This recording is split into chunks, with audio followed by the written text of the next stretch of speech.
बोलिए गणेश भगवान की जय। ओम गजाननं भूतगणाधिसेवितं कवितजम्बो फलचारुभक्षणम् उमासुतं शोकविनाशकारकं नमामि विघ्नेश्वरपाद्यपङ्कजम्।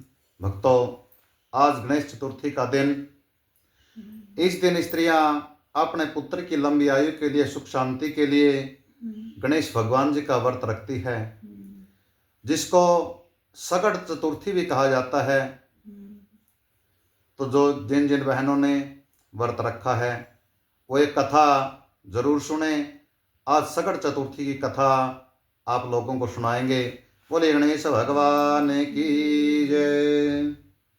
सकट चौथ का यह त्योहार माघ माह के कृष्ण पक्ष की चतुर्थी को मनाया जाता है। इस दिन गणपति गणेश जी का पूजन होता है। यह व्रत संकटों तथा दुखों को दूर करने वाला है। इतना ही नहीं, प्राणी मात्र की सभी इच्छाएं व मनोकामनाएं इस व्रत के करने से पूरी हो जाती है।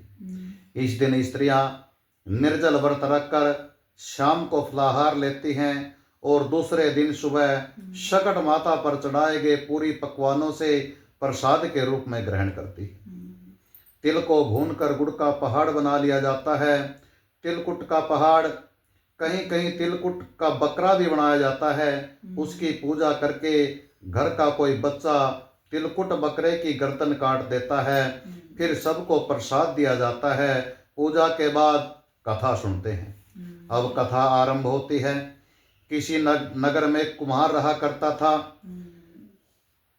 एक बार जब उसने बर्तन बनाकर आवा लगाया तो आवा नहीं पका। परेशान होकर राजा के पास गया और बोला कि महाराज, न जाने क्या कारण है कि आवा नहीं पक रहा। राजा ने राज पंडित को बुलाकर कारण पूछा। राज पंडित ने कहा, हर बार आवा लगाते समय यदि एक बच्चे की बलि दे दी जाए तो आवा पक जाएगा। राजा का आदेश हो गया। बलि प्रारंभ हुई। जिस परिवार की बारी आती वह अपने बच्चे में से एक बच्चा बलि के लिए भेज देते। इस तरह कुछ दिनों बाद एक बुढ़िया के लड़के की बारी आई। बुढ़िया के एक ही बेटा था, उसके जीवन का सहारा था, पर राज आज्ञा कुछ नहीं देखती। बुढ़िया दुखी हो सोचने लगी कि मेरा एक ही बेटा है, वह भी सकट के दिन मुझसे जुदा हो जाएगा। तभी उसने एक उपाय सूझा। उसने लड़के को सकट की सुपारी तथा दूब का बीड़ा देकर कहा, भगवान का नाम लेकर आवा में बैठ जाना, सकट माता तेरी रक्षा करेगी। सकट के दिन वाला आवा में बिठा दिया गया और बुढ़िया सकट माता के सामने बैठकर पूजा प्रार्थना करने लगी। पहले तो आवा पकने में कई दिन लगते थे, पर इस बार सकट माता की कृपा से एक ही रात में आवा पक गया। सवेरे कुम्हार ने देखा तो हैरान रह गया।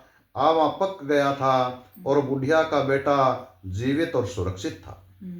सकट माता की कृपा से नगर के अन्य बालक भी जी उठे। यह देखकर नगर वासियों ने सकट माता की महिमा स्वीकार कर ली। तब से आज तक सकट माता की पूजा और व्रत का विधान चला आ रहा है। बोलिए सकट माता की जय, गणेश भगवान की जय।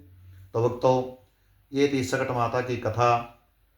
जो भगत इस दिन निराहार व्रत करते हैं, सकट माता उसके सभी कष्टों को हर लेती है। सभी माताएं बहनें इस व्रत को करें और सकट माता का आशीर्वाद प्राप्त करें। बोलिए गणेश भगवान की जय।